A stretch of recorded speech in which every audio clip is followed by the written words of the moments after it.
Halo teman-teman, apa kabar? Semoga semuanya baik. Saya baru saja membaca buku The Ageless Revolutions yang ditulis oleh Dr. Michael Aziz. Dan saya meringkas buku itu lalu membagikannya kepada teman-teman para pelari Laskar ITB 79 dan mendapat apresiasi yang sangat baik.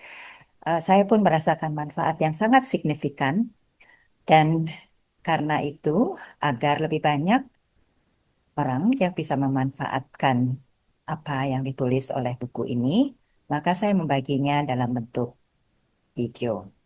Perlu diingatkan sekali lagi bahwa saya bukan dokter, jadi apa yang saya tulis ini adalah apa yang saya simpulkan dari buku The Ageless Revolutions, 10 Hallmarks of Aging that Hold the Secret to Defeating Disease, Reversing Age, Looking Younger, and Living Longer. Kenapa sih ini penting? Kita melihat bahwa usia makin panjang. Ya, kalau kita lihat dari statistik di berbagai negara, termasuk di Indonesia, rata-rata harapan hidup semakin panjang, tapi kualitas hidup belum tentu. Tentunya, kalau Anda sama dengan saya, kita inginnya usia panjang, tapi kualitas hidup juga baik. Dan berdasarkan apa yang saya baca dari buku ini, penuaan bisa diperlambat melalui gaya hidup. Jadi tujuannya adalah health span, bukan sekedar lifespan. What is the Ageless Revolutions? The Ageless Revolutions adalah pendekatan menyeluruh, mencakup tubuh, pikiran, dan kebiasaan. Penulis percaya, dan saya juga percaya bahwa penuaan itu bukan takdir tetap, tetapi bisa diintervensi. Tiga pilar intervensinya adalah nutrisi, kebiasaan, dan pikiran. Nah, apa sih hallmark of aging? Ya, saya tuliskan di situ hallmark of aging dari 1 sampai 10, kemudian penjelasan singkatnya apa, dan intervention strateginya apa. Saya akan membahas dengan lebih detail pada beberapa hallmark yang menurut saya penting. Yang pertama adalah kerusakan DNA. Ya, DNA adalah bagian dari sel. Ya, sel tubuh manusia adalah unit dasar kehidupan yang membentuk seluruh bagian tubuh kita.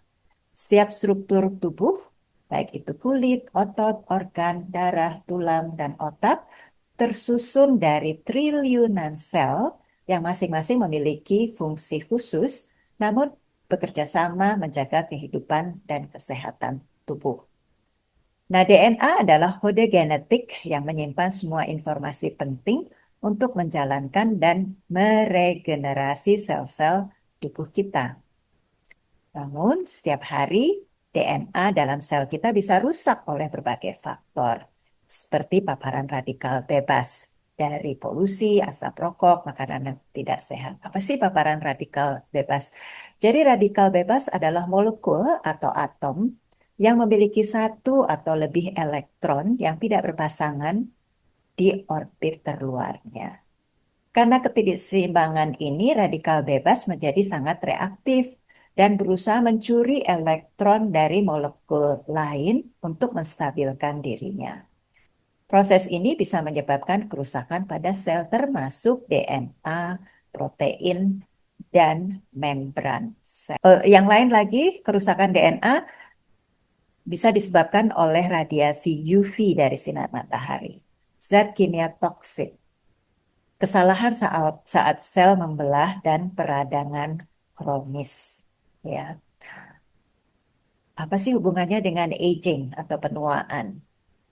Jadi, accumulated damage over time impair cell functions yang driving aging. Lalu cara mencegahnya bagaimana? Cara mencegah atau memperlambatnya? Makanan yang mengandung antioksidan, fasting, tidur cukup dengan kualitas yang baik, dan menghindari toksin. Saya akan membahas lebih jauh nanti ya soal intervensi ini.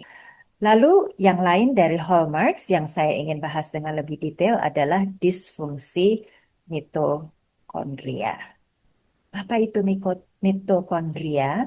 Mitokondria adalah bagian dari sel yang disebut sebagai pemakit tenaga sel. Mereka bertanggung jawab menghasilkan energi, jadi kayak baterainya sel yang dibutuhkan tubuh untuk menjalankan semua fungsi, dari berpikir, bergerak, hingga memperbaiki jaringan. Nah, kalau rusak, apa yang terjadi? Tentunya mengurangi kemampuan untuk menghasilkan energi, menyebabkan kerusakan struktural, dan meningkatkan free radikal atau radikal bebas tadi. Nah, itu semua tentu berpengaruh kepada penuaan. Intervensi strategisnya apa? Mulai dari olahraga, intermittent fasting, antioksidan, dan tidur yang berkualitas. Hallmark yang lain yang ingin saya bahas adalah peradangan kronis.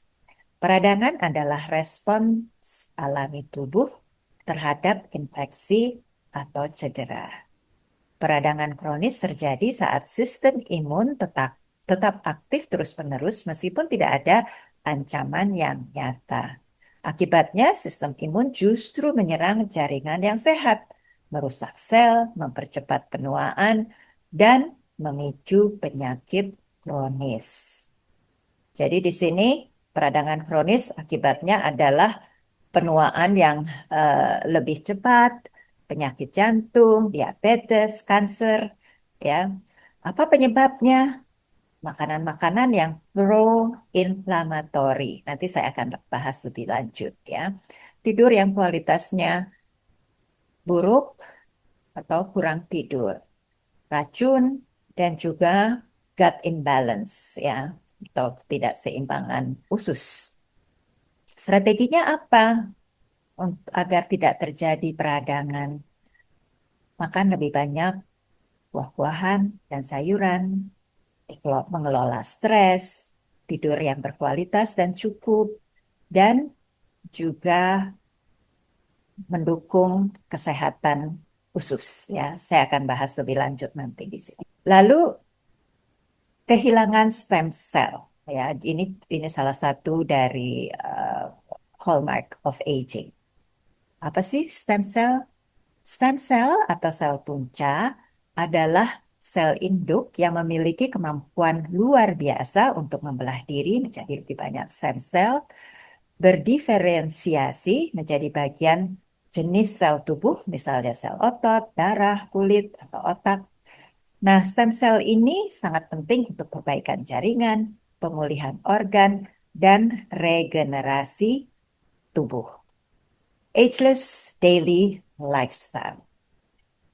Jadi hallmark, gangguan pada berbagai hallmark tadi ya, 10 hallmarks yang beberapa saya bahas, kalau dikelompokkan bisa intinya adalah 3 hal, yaitu makanan utuh, antiinflamasi, dan kaya rempah, intermittent fasting dan hidrasi, dan tidur berkualitas, gerak teratur, dan manajemen stres. Saya akan bahas satu persatu.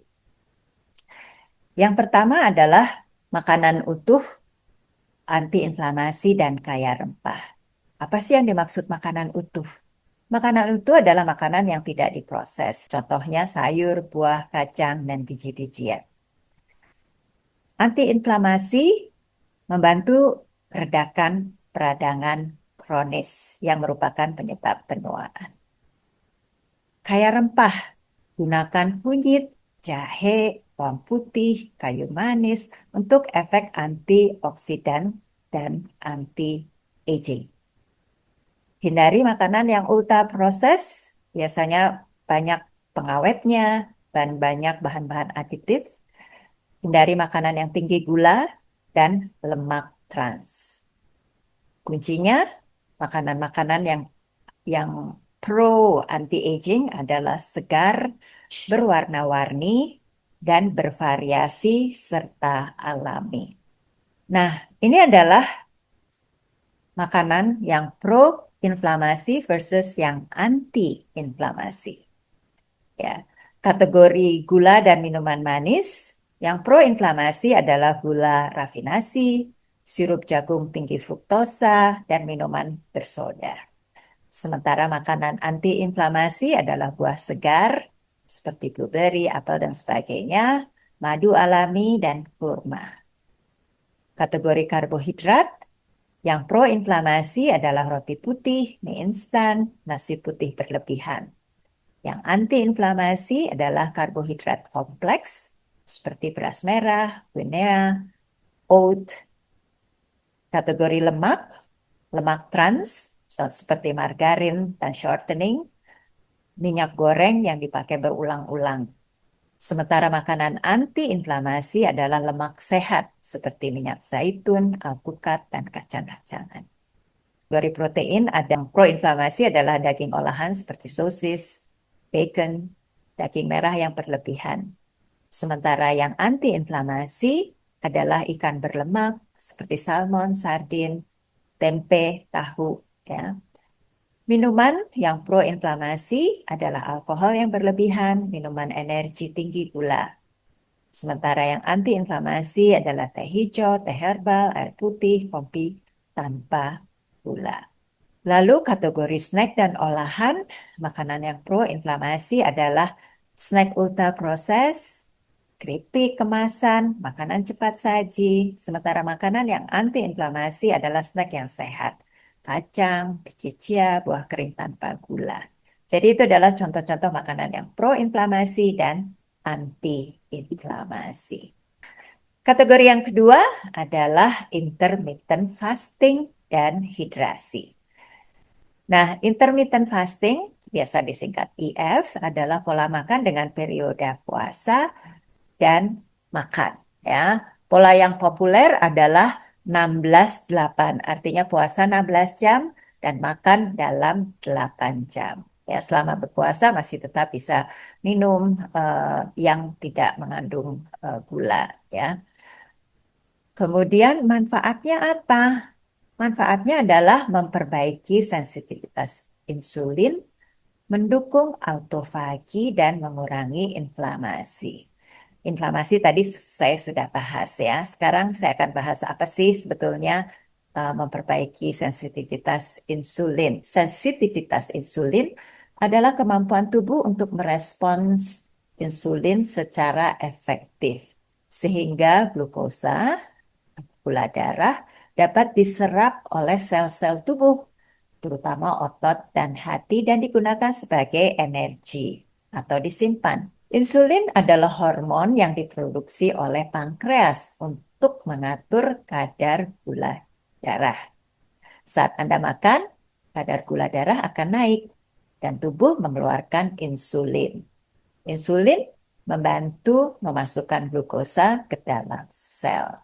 Sensitivitas insulin yang tinggi, dan ini yang baik, adalah tubuh hanya butuh sedikit insulin untuk menurunkan gula darah, sehingga gula darah terkontrol dan metabolisme sehat. Sementara resistensi insulin yang buruk, tubuh butuh lebih banyak insulin karena sel tidak merespons dengan baik gula darah yang tinggi, sehingga beresiko diabetes tipe 2 menjadi meningkat. Ya, itu adalah penjelasan mengenai sensitivitas insulin. Lalu apa yang dimaksud dengan autofagi? Autofagi adalah proses alami tubuh untuk membersihkan dan mendaur ulang komponen sel yang rusak atau tidak terpakai. Kata autofagi sendiri berasal dari bahasa Yunani yang berarti memakan diri sendiri. Namun proses ini sebenarnya sangat bermanfaat bagi kesehatan sel. Fungsi autofagi adalah menghancurkan protein rusak dan organ sel yang tidak berfungsi, menghasilkan energi dan komponen baru dari daur ulang sel, membantu melindungi tubuh dari penuaan dini dan penyakit kronis seperti kanker, Alzheimer, dan penyakit metabolik. Kaitannya dengan anti-aging apa? Autofagi membantu mengurangi akumulasi sel rusak yang menyebabkan penuaan, meningkatkan regenerasi sel sehingga tubuh tetap sehat dan berenergi, dan melawan inflamasi kronis yang mempercepat proses aging. Ya, jadi itu adalah penjelasan mengenai sensitivitas insulin dan otofagi. Nah, hidrasi sangat penting selama puasa, ya, Pak, karena membantu detoksifikasi dan metabolisme. Minumlah air putih, teh herbal, atau air lemon tanpa gula selama puasa. Hindari minuman manis, alkohol, dan minuman tinggi kafein berlebihan saat puasa. Nah, sebetulnya intermittent fasting ini bisa dibuat sangat praktis. Contohnya, kita puasa dari jam 6 sore sampai jam 10 pagi. Ya, dan kita makan jendelanya adalah jam 10 pagi sampai jam 6 sore, makan terakhirnya. Ya, itu adalah salah satu contoh intermittent fasting. Kita tidak perlu intermittent fasting tiap hari ya, 2 atau 3 kali seminggu, pengaruhnya sudah sangat baik. Nah, berikutnya, yang ketiga kategorinya adalah tidur berkualitas. Tidurnya cukup 7 sampai 9 jam dengan kualitas yang baik, rutinitas tidur yang konsisten, dan buat lingkungan yang nyaman.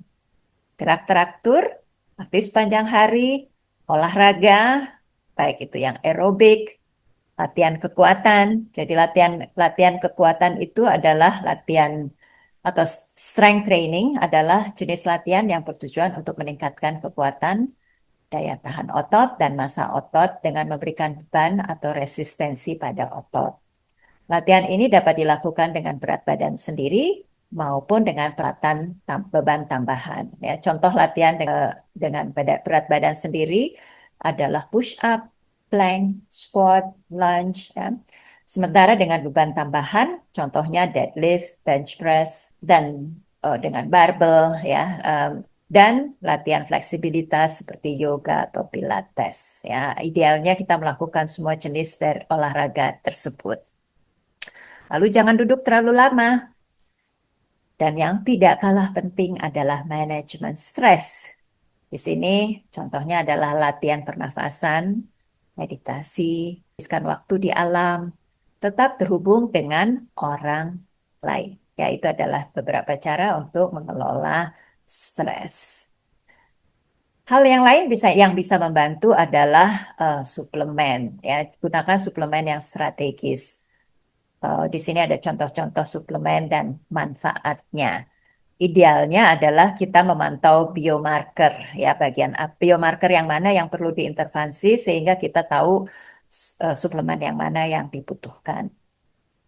Konsultasikan dengan dokter anti-aging yang berwawasan integratif. Hal yang tak kalah penting adalah power of purpose. Kalau kita lakukan hal-hal yang dianjurkan untuk anti-aging, ada butuh upaya yang tidak sedikit dari kita. Dan biasanya kita akan bisa melakukan itu apabila kita mempunyai purpose, ya, tujuan hidup untuk memperpanjang usia sehat. Tujuan hidup itu bisa bervariasi untuk setiap orang. Ada yang ingin bisa main dengan cucu, melihat cucunya wisuda misalnya. Ada yang ingin bisa berkontribusi secara nyata dan jangka panjang, ya. Dan purpose ini membantu regulasi stres dan motivasi untuk hidup sehat. Jadi meskipun melakukan banyak hal tadi, mulai makanannya dijaga, olahraganya rutin, eh, meditasi dan sebagainya. Ketika kita mempunyai purpose yang kuat, hal-hal tersebut akan terasa ringan. Temukan makna dalam relasi, kontribusi, dan aktivitas.